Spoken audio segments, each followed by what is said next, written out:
All right. Well, we've had the pleasure of having Steve with us all weekend across all our locations. And now we're really thankful that we get a little bonus time with you, Steve, to talk about, do a little deep dive into some of the things that we've been learning all series long, talking about anxiety and what does God say about this, and what are some practices that we can do as Christians to kind of deal with, manage, and trust God with these things. So I'm going to ask you some questions. Great. Now, the first question I have is actually about your accent, because there's something about having an accent.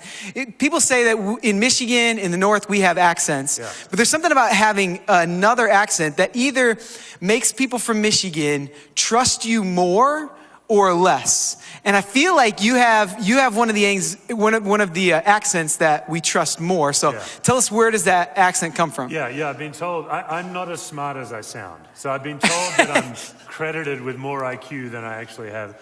Yeah, so when I was born, I had this birthmark on my leg that is loosely in the shape of my country of birth. So this year during COVID, I got it tattooed. We'll give this a shot. I'm not sure it's going to work. And I don't know if you can see. There it is. So I was born right in the kangaroos. Perth. Yeah, just this is Sydney. Crocodile Hunters here. Crocodile Dundee's up there. Perth on the southwest corner. And I just realized I'm wearing my kangaroo socks. That's right. Yeah. There we go. When we said deep dive, this is what we meant. That's right. So Steve, how did you get into working in this field of anxiety, and how has it helped you personally? Yeah, right. Yeah. So my first job out of college was as a trauma chaplain. And it turns out like all of my background was in sales. So I knew how to walk in and work a room and convince somebody. Basically, all of those skills are the very worst thing to do in grief. So, I was 24, I was really green, and I just ran into a wall of incompetence, I guess I would say. But I really wanted to learn how to help people in their worst moments. And then I was also noticing, kind of what I mentioned in the message, that there was all this stuff stirring in me that I didn't know what to do with. And the guy that ran the chaplaincy program, his name was George Dobler.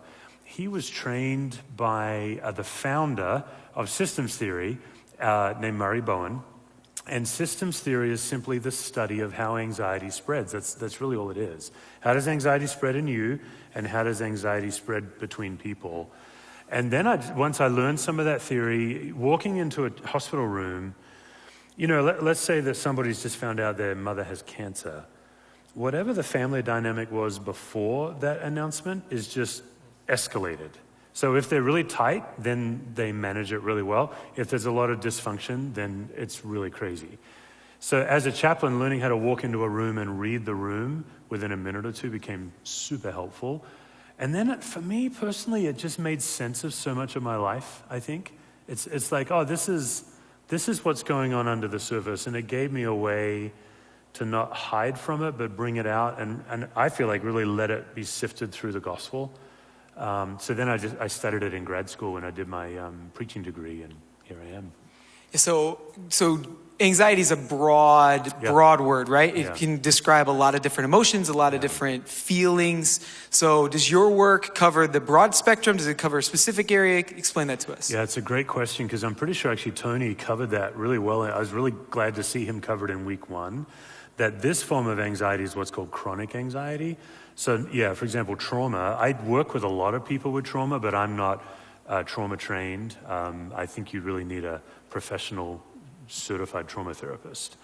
Also, in the same way, there are some anxieties that require psychiatric medicine. I highly encourage people. I believe medicine is a gift from God, so we should avail ourselves of that. But chronic anxiety is my field, and it's interesting because that's the garden variety of anxiety of every parent, every relationship. It's that reactivity. So chronic anxiety, it's built on false belief. It's also built on assumptions and expectations. So you just put any 4 people in a room, and you can watch the chronic anxiety spread. Particularly Thanksgiving dinner is a great place to notice chronic anxiety flying around the room. Just a lifetime of assumptions and patterns. So that's my field, chronic anxiety. And because it's based on something that's false, I think that's why I get so excited about it with the gospel, which is based on truth. So I think if I can help people understand this false need that they think they have, and if I can show them how to let it go, they can really experience, I think, some pretty profound freedom. So when you say chronic, do you mean something that has a similar pattern of reoccurrence, or just general anxiety that happens all the time? Right. So chronic anxiety, its opposite would be acute anxiety. So acute anxiety is when you think you're going to crash into the back of a car on the interstate. It's very short term, and you have a sudden reaction. Chronic anxiety, it's more like an invisible bucket you're carrying that you don't know you're carrying, and it's just always with you. So, for example, if I need everyone I've ever met to like me, which would be one of my false needs, I'm carrying that all the time. And if I think someone's disappointed in me, like even now, if you were to give me like nonverbal cues that I'm boring, for example, I would feel myself getting reactive. So it's tricky, right? Because a lot of people say, well, I'm not really an anxious person, but it helps to think of it through the lens of reactivity. So one of the things that would probably help folks is to say, okay, when I'm anxious, do I get bigger or smaller? So some people, when they're anxious, I'm one of these people, we get like large and in charge. So back when I was a chaplain and I didn't know what to do, I just took over. I just took charge. And that's not because that's what the situation required, but because I couldn't control my anxiety. So I get in the room, I start trying to direct people.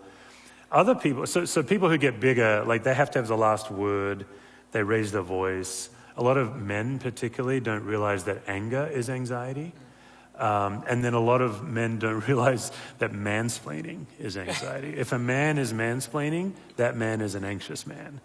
But then other people get smaller, like if you're in a staff meeting and you're just hoping no one calls on you, or you're not willing to tell all the truth. So it kind of helps to figure out, well, how do I get bigger or smaller? And that's kind of a sign that you're chronically anxious. You brought something up that anger is anxiety. I feel like there's the generation before us or before me, and as you go generations beyond, they would say things like, well, we didn't deal with anxiety in my generation, but now it's this big problem. Right. What would you say? Like a boomer generation might say, well, we didn't have anxiety. And then I'd say, well, let's look at your drinking habits. Yeah, sure. Right. So how do people even recognize what anxiety is in themselves, or how do we identify anxiety? Yeah. So the best place to start with chronic anxiety, and again, if we're talking trauma, that's different, or if we're talking like a psychiatric, medically needed anxiety assistance. We're just talking chronic anxiety. Really, the simplest place is to find it first in your body. So you've got two options. You can locate it in your body. So that's a spinning mind, racing heart, or tightening body. For some people, they'd say it's all three. And then there's always a few that would say, I have no idea. Like you give them those options, like, I don't think I'm anxious. So for those of you who maybe wouldn't say that you're naturally anxious, then what you have to do is find somebody who loves you and ask that person, how do you know I'm anxious before I know I'm anxious? Because normally we bleed our anxiety. So for example, I remember on my podcast asking a guest how he knows he's anxious, and he said, oh, I don't get anxious. And I'm not looking on my podcast to embarrass anybody, so I was trying to figure out how to get him to go deeper without exposing him, because of course, by my definition, he gets anxious. So I said, well, how does your wife know you're anxious? And he said, well, I go to the man cave and I read for 2 hours. So he wouldn't say that removing himself and reading is anxiety, but that's just another way he's making himself smaller. He doesn't want to be around people. So I kind of lost the question in that. But first you kind of locate it in your body, and then you find it in your belief system, the 5 core false needs. So growing up, Thanksgiving, people play games, families play games. My family always used to play this game called I Think, You Think, I Think. And it was a game. Terrible. Was it a good game? I liked it. Okay. It's all about guessing what everyone else in the room thinks that you're going to think about a question. So you ask a question, and then you decide, but then you also guess what everyone else is going to think that you're going to guess, right? But this is a game that we all play, right? Yeah. Social media probably has caused us to do this even more, where we're all thinking about what everyone else is thinking about us. And I think a lot of anxiety for people is caused by like not knowing or being concerned with what everyone else is thinking about us. What would you tell to somebody that's going through that, or what's something that could be helpful for someone? That's a great question, Misha, because Jeannie Duck says that in the absence of information, people connect the dots in the most pathological way possible. So I think that's some of what you're getting at. In chronic anxiety, it spreads in 4 spaces. It's in me, then it's between me and the other. The third space is inside the other. That's what you're talking about right now. Like, what's Misha thinking right now? And then the fourth space is between others. Like if you've ever walked into a room and there's already a mood in the room before you walked into it. So that third space, the space inside the other, that is the space that generates massive anxiety. And so you have to learn to notice when you've crossed into third space. And usually it happens in 2 ways. You're either saying, I wonder what they think about me, if you're like a people pleaser. The other way that I've seen it, particularly like if you've ever raised teenagers, it's more exacerbated. It's like, what were they thinking? It's that kind of frustrated thing. And that creates what's clinically called cognitive dissonance. You have the same data, but radically different interpretations of it. And then your anxiety is just you're trying to worry your way around to their way of seeing things. Everything I just described, how do you say it politely? It's a complete and utter waste of time. Unless it's a hobby of yours, just to recreationally worry about other people, if you can learn to notice when you've crossed into thinking into third space, that's a great trigger to stop and pray for that person and then just trust them to God. Because out of the 4 spaces of anxiety, the space in me, the space between me and another, the space inside the other, and the space between others, it's the one space you can't do anything about. So I coach people. Sometimes I'll do workshops and we'll actually play a game, probably as fun as your game, where I'll set the timer for like 2 minutes and I have everyone write down the first name of everyone they're thinking about their thinking. And then I give a prize to the winner. I had a lady once, in 2 minutes, she had 43 names on the list. Yeah. And she said, oh yeah, I'll be in a meeting. And then after the meeting, I'm just wondering what everyone thinks. And she just spends all this time like in everyone else's heads. So it's a hard discipline, but if you can get yourself out of that, you can really get some free space. You definitely free up your life for a new hobby. All this energy back, you can run faster. Yeah. There's a lot of benefits to it, for sure. So it's interesting. We talked a little bit about what do you do if you don't know you're anxious, but what about someone who has recognized they've been anxious for a long time, almost can feel it coming on because there's that physical component of like you become familiar with the triggers for it. You become familiar with the like, okay, almost like a cloud in the sky tells you it's going to rain. You can feel it coming. So what would you say to somebody that wants to like catch it before it cripples them or catch it before it causes them to go to a place of deep, crippling anxiety. Control. Out of control. Great. I love that question because I think what happens is people, they do this difficult work that you're describing. It is difficult work to really know yourself and know your triggers. But then sometimes people do feel a little stuck. They're like, okay, well, I know what generates my anxiety. In my experience, self-awareness, that's what you're describing. That's a great start, but I think too many people do stop at self-awareness.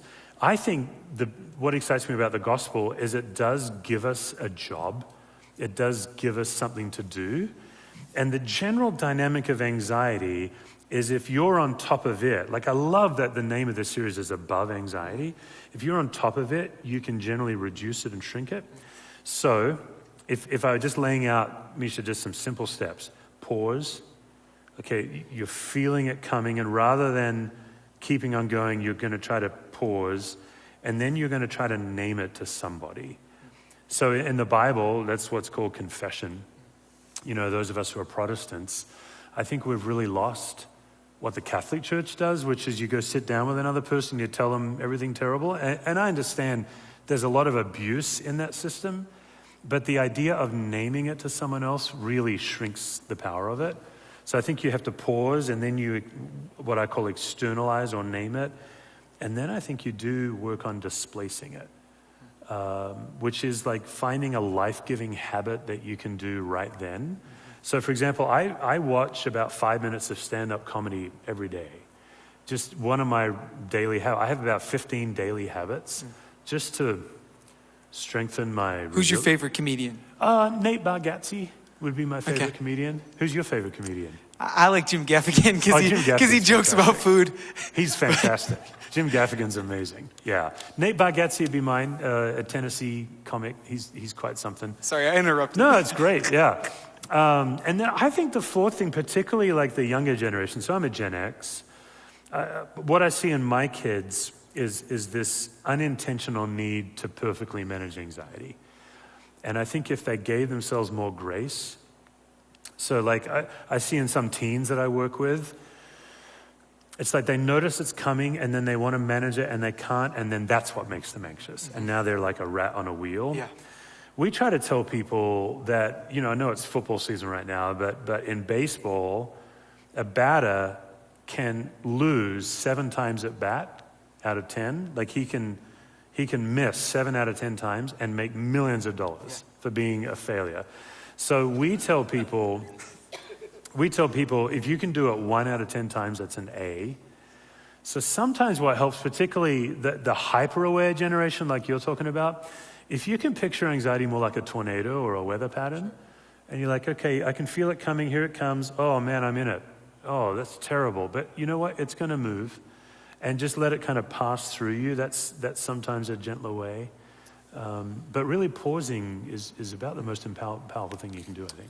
That's good. You brought up externalizing and you connected it to confession. And I feel like this has been something that maybe is confusing a little bit because of scripture. Paul talks about don't be anxious about anything. Right. Jesus says don't worry about tomorrow. Right. And so it makes us feel like sometimes we'll categorize our anxiety as sin. Right. And so is it sin? Right. And how does it fit into that? How should we as Christians categorize our anxiety so that it doesn't put us in a place? You seem to not necessarily categorize it in that same bout. No, I really love that. Yeah, so, and I'm pretty sure Tony did a really nice job of this in I don't remember which of his messages. He actually got into the Greek, and I really appreciated it because where Paul says in Philippians, do not be anxious about anything, that passage, right? That bumper sticker size passage. What can happen, particularly with perfectionists, that goal becomes another source of condemnation. I'm terrible at following Jesus. I'm anxious. I can't even do that. But when you look at scripture, that same Greek word that Paul used for anxiety, he uses a number of times in the New Testament to describe his own anxiety. So whatever he meant in Philippians cannot be that we're never going to be anxious, because he openly talked about his anxiety. He said, I daily face anxiety. He talked about it as a daily experience for him. So no, in the classical understanding of sin, I don't believe it's a sin. In the proper understanding of sin, it's absolutely a sin. By which I mean, I think we have shrunk sin down to moral right and wrong. But all sin, what it does is it pollutes our capacity to see God for who God is. That's all that sin does in the Bible. I've been studying a Catholic priest named Herbert McCabe, and boy, he's really provoking me right now. He says that sin changes your view of how God views you. Or when you are in sin of any kind, you see God as the condemner. So he says the reason to eliminate sin is so you can see God as the loving Father. I think that's pretty provocative. It's interesting because it's the same thing we talked about earlier, where if I'm thinking about what everyone else is thinking about me, if I'm thinking that God's thinking bad things about me, it's gonna give me anxiety. But if I think God's thinking good things about me, or thinking not bad things about me, it's gonna encourage me to cast my anxiety to him, right? I think it makes you run to God. Like Paul says in Romans, I think it's 2:4, it's your kindness that leads us to repentance. I think God does invite us that way. I think if everyone could listen to the voice of their inner critic and ask yourself a really simple question, does it sound more like Satan or God? And most of our inner critic sounds more like Satan, accusing, condemning. There's no path with your inner critic. It keeps you like dirty dancing, like baby in a corner. It just keeps you stuck. But God's path is always moving you into light. So even I've had questions before where people say, well, what's the difference between conviction and condemnation? I think the Holy Spirit's conviction always has a path to freedom. But I think condemnation just keeps you stuck in the dark. So So it's a long way of saying it. I think the way we understand sin, anxiety is not a sin, but it's really bad for our souls. So where would God be in our anxiety then? Because I think that's a question a lot of people that are dealing with anxiety are asking is, where is God in the midst of this, and how do I find him? Or maybe a better question is, how do we hear from God when our inner voice is so loud? And how is hearing from God in our anxiety different than just positive self-talk? Right. Just feeling good about yourself and looking in the mirror and the Stuart Smalley stuff, right? Yeah. No, I think, I guess I would say I've staked my whole life on the gospel. If it's not true, then I wasted my whole life. Oh, well. But I think it's true. I think Jesus leads to life. I think Jesus offers freedom, peace, and love. And I guess in some ways, my journey is just trying to get the things that Jesus said he was giving, and I wasn't feeling them. Even though I was doing all these religious things, I wasn't encountering peace. So I think what happens clinically is I think chronic anxiety does kind of seep into our soul, and it's like a numbing agent, so we become less aware of God. So what you can learn to do over time is you can notice when you've forgotten God, which sounds kind of weird, but you can actually start to notice, I've forgotten that God's with me. And I'm a big fan of pausing, because I just think anxiety wants you just to keep running, just keep trying, you'll get there. But if you can just pause and say, wait a minute, what's true?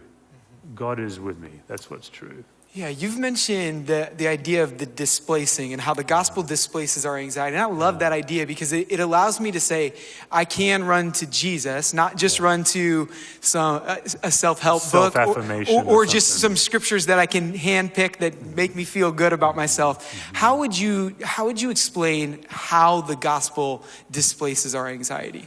I think when our being is rooted and established and our identity is in Christ, we tend to be quicker to relax into the grace of God rather than be spun up by our anxiety. So I'm always measuring in my life, what am I living for right now? So I'm not talking so much in like the big picture, I'm more talking moment by moment. Am I living for performance anxiety? Am I living to impress this person? Do I need to have the answer? All the while, I think God is beckoning me to place my trust in him and then just live out of my humanity. I don't know if that's tangible enough, but that's how I do it. It's like Jesus died so I don't have to impress people anymore. I've been, the chains and the tyranny of being impressive has been broken by Christ. That's true, but I forget it most of the time. So it's really a cognitive remembering of the gospel. For me, when I'm well, dozens of times a day. When I'm not well, dozens of times a week. So I can totally go days without doing any of this. And then suddenly you realize, oh man, I'm all spun up. Yeah. So often I feel like people who are well become the places where people who are not well with anxiety go to. Yeah. And I feel like as Christians, how then, when we're well, do we respond to somebody who is a loved one or a friend who's dealing with anxiety? What would you tell a Christian that they ought to do or could do to be helpful? Yeah, I mean, I do think what people most need is to feel seen and heard. And I think what we tend to feel like we need to do is take people's anxiety away. So I think if you are with a highly anxious person, putting the oxygen mask on your own face is really important so you don't catch their anxiety. There's certain personalities, I'm one of them. I'm a fairly sensitive person. I get pretty wrapped up in other people. So if somebody's really anxious, I can find I caught it.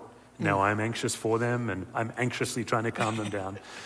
So if I can just put the oxygen mask on and really get myself centered in the Lord, like literally it's like, all right, Lord, what do you need from me? And then if I can really be connected to them in a way that they feel seen and cared for, 80% of the time that's it. And I don't know what percentage, I'm making up numbers because I'm a preacher. Yeah. But some percentage of the time they actually need proper clinical help. Sure. And even then, I think you can usually have a flag waving in your head if somebody needs a professional. But what tends to happen is we catch each other's anxiety and then we just spin each other up. And then if you're family, that all happens times 10. So with friendships, you can practice on your friends first, and then the difficult practice is, Christmas is coming up, is around the Christmas dinner table, because you've been in these, habits for years and years. So let's talk about family, because what would you then tell a kid or a teenager whose parents are struggling with anxiety, and they feel caught in this place of like, I feel like I need to be the adult here, or I feel like I need to help my parents, but I don't know how because it doesn't feel like my place or my role. What would you tell to a kid or a teenager whose parents are struggling with anxiety? I love that question. That's a really thoughtful question, I think.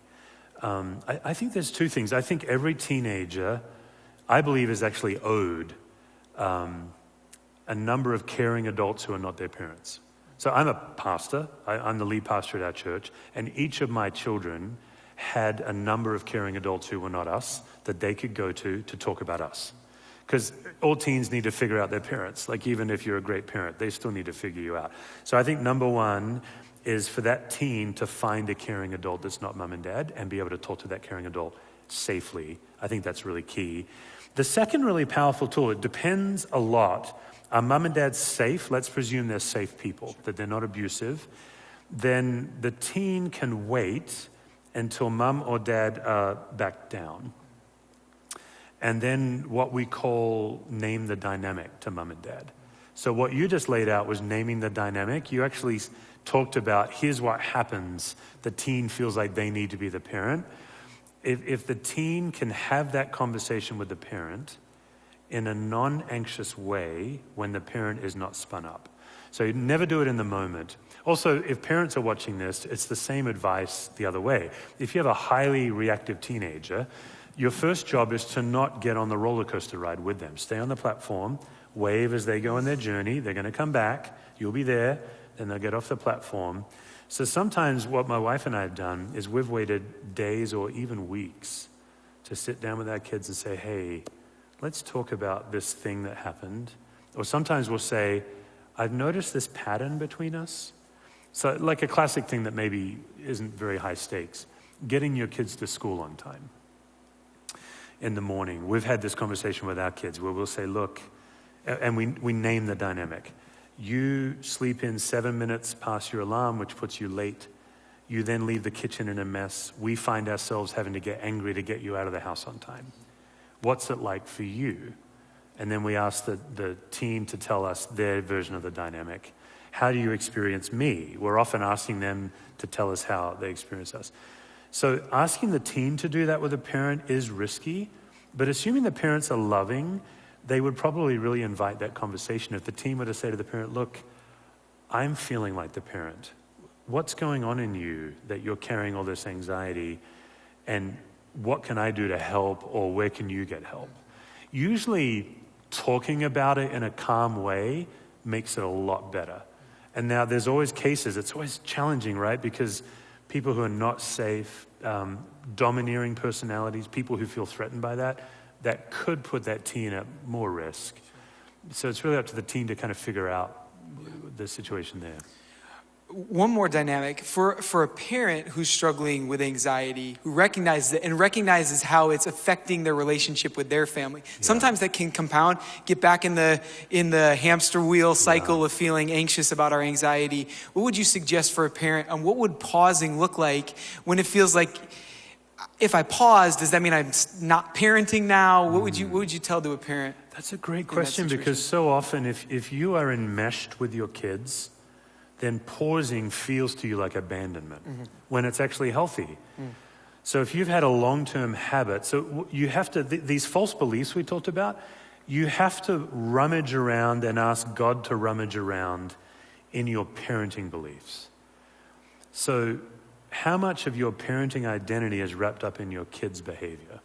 For a lot of particularly younger parents, that's it. Like, your kid misbehaves and you get anxious because you think it reflects on you as a parent. Listen, I just want to say to parents, I go around the country teaching on anxiety. I've abandoned shopping carts all over the Front Range of Colorado when each of my kids have had a meltdown. So it's not that there's some magical bullet that those of us who practice calm presence, we're all on this kind of roller coaster with our kids. I think it's really important to test your assumptions about parenting. I would do that away from your kids. I would do that with trusted people. And then look at the recurring patterns in your behavior with your kids. What's a predictable pattern you've gotten into? So for me, a predictable pattern would be my kid oversleeps, I get frustrated, we're cracking the whip in the morning, and then they leave and we're carrying anger. That's predictable. So, okay, now that we know it's predictable, what do we want to do about it? We're going to have a family meeting and we're going to talk about that dynamic. I think the reason this works different from other things is it's never pointing the finger and blaming. So I'm not sitting down with my kids saying, you're the reason I'm angry. I'm saying, I've noticed this pattern. I don't like the way I feel. I bet you don't like it. What's it like for you? And so you are coming underneath the child, and then you're saying, can I share what it's like for me when you're late?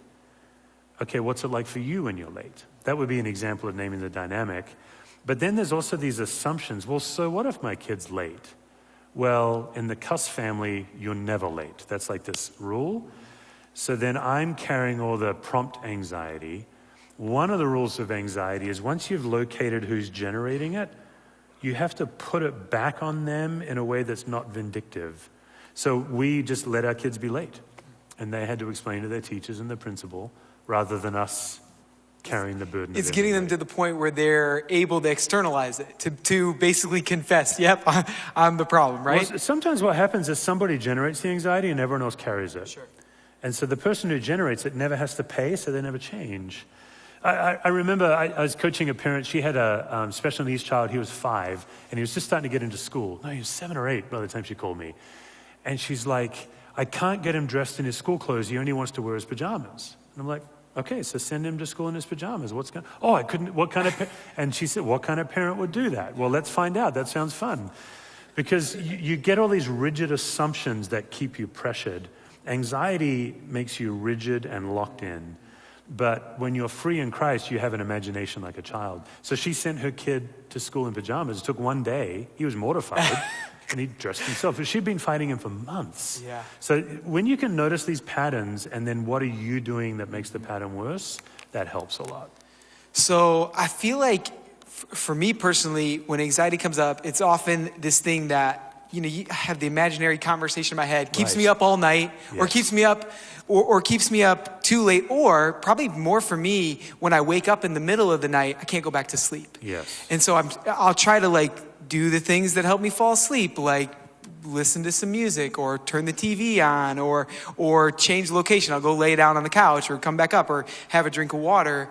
And when that doesn't make me more tired, then I have anxiety about these things that usually make me more, help me cope with my anxiety, aren't helping. So I feel like I'll pause, I'll do something, and then I go back to anxiety. Makes me wonder, is something bigger wrong with me? What would you say to somebody who tries the coping mechanisms, who tries the things to calm them down, and that doesn't, it just maybe puts them back on the hamster wheel? Yeah, it's a great question. I think I would say that 1 out of 10's an A. You're going to have times, for me, if I'm in relational anxiety. Or 3 out of 10 in baseball. 3 out of 10 would be really good. Okay. But after one, a 4-week sermon series in this, 1 out of 10 is an A for sure. That's what I would say. I would say that, okay, so you had a sleepless night. But I would also want to know, okay, what's generating it? So what's going on in your mind that might need a little deeper attention? Everything's worse at 3 a.m. So just knowing that makes it less worse. Yeah. So I wake up oftentimes in a sense of doom at 2 or 3 a.m. where I feel doomed. Just knowing that that's a reality makes me feel less doomed. And then once in a while I can't get back to sleep. And it's like, okay, well, that's life. I think the problem with everything we're talking about is there's this belief that there's a magic bullet of bliss, and I've not found it. What I found is that I've got these techniques that help me manage it rather than constantly be in its grip. And over time and practice, it gets better. So we could dig in more depending on what you want to do. We could get into the coping mechanisms and see. But I think as a general rule, if you have the occasional sleepless night, that sounds very human to me. Sure. Yeah.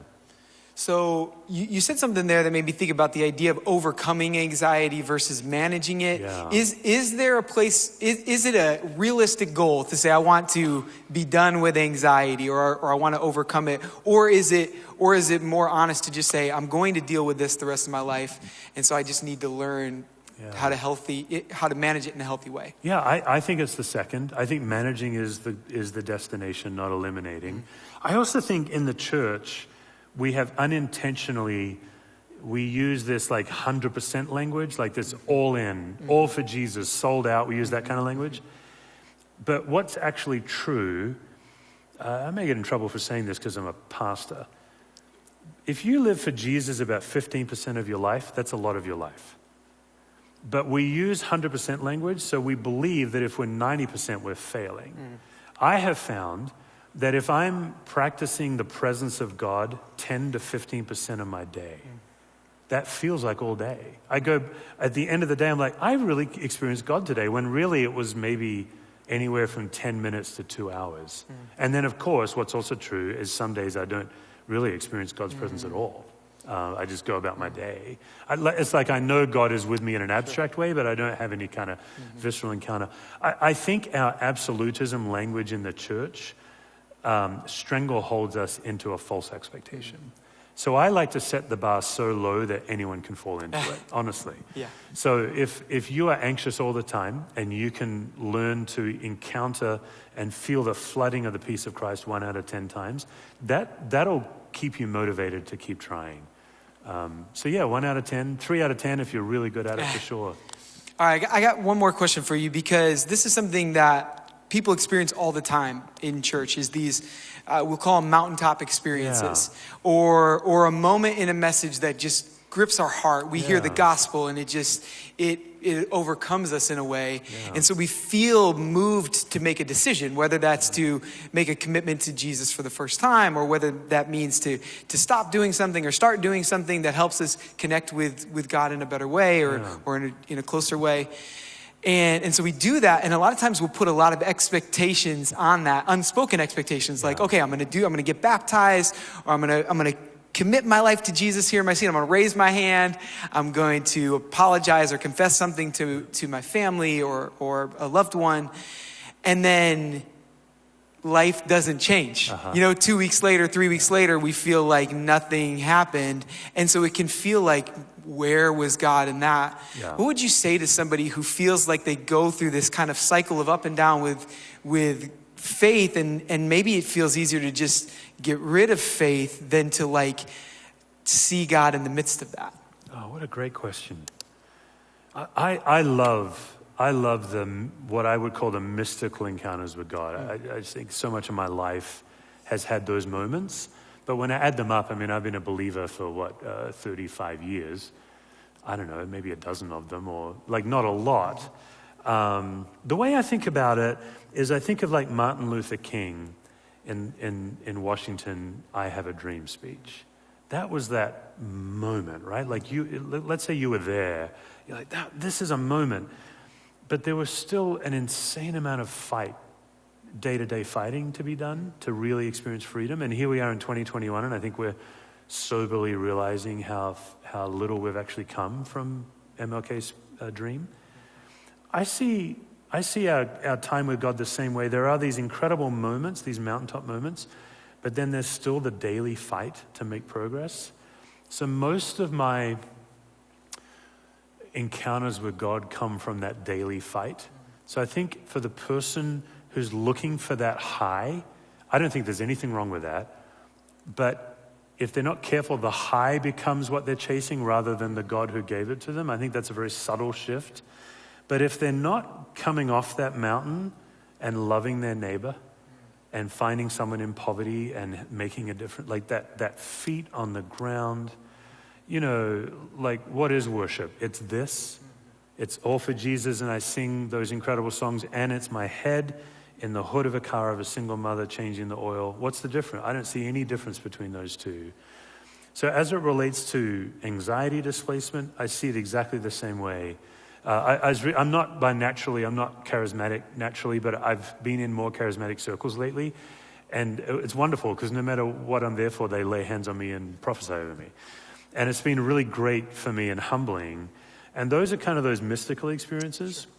But then the next day, I still have to do the hard work of fighting for my freedom. I think the problem is that Jesus set us free, but we don't know how to fight for the freedom that's rightfully ours. I think we just believe it's going to be magically given to us. But if you look at civil rights, or like Gandhi in India, or Moses in Exodus, if you look at any freedom movement in history, any freedom movement, the oppressor never gives power to the oppressed. The oppressed have to fight for it. And I believe chronic anxiety is an oppressor. I believe it's a spiritual dark force. And I think we have to fight for our freedom. Now, Christ has given us the power to be free, but it's not just washed over us where now we don't have to do anything. So that would be my answer, I think, is that balance of definitely enjoy those mountaintop, but wake up the next day, put on those boots and kick the hell out of the devil. That's what I would say. Well, Steve, thank you. Is there anything else you'd like to say to our church or to our audience about anxiety that we didn't cover in these questions? Oh, this has been great, Misha. Yeah, this has been wonderful to chat with you. Yeah. No, I would just say that I love the journey 242's on and the series you guys have done, because honestly, just talking about it, having open conversations, that's literally at least 50% of the battle. So hope, I know this series is wrapping up. I hope for the church family, they just continue in their household some of these conversations, because you really can be different. We always want these quick fixes. Sometimes I'm a guest on a podcast and it's like a 30-minute interview. All right, give us the 3 steps. And I want to say, well, step number 1 is like, take 2 years. It's a long, slow journey. Yeah. So I guess I would say to be patient with yourself, Yeah. be really kind to yourself. You're in these long-term habits. It's going to take a while, but it's worth it. Yeah. Well, thank you so much. Thank you for taking time to be with you're us. welcome. Thank you for taking time to watch this, and I hope that you'll trust Jesus and be well.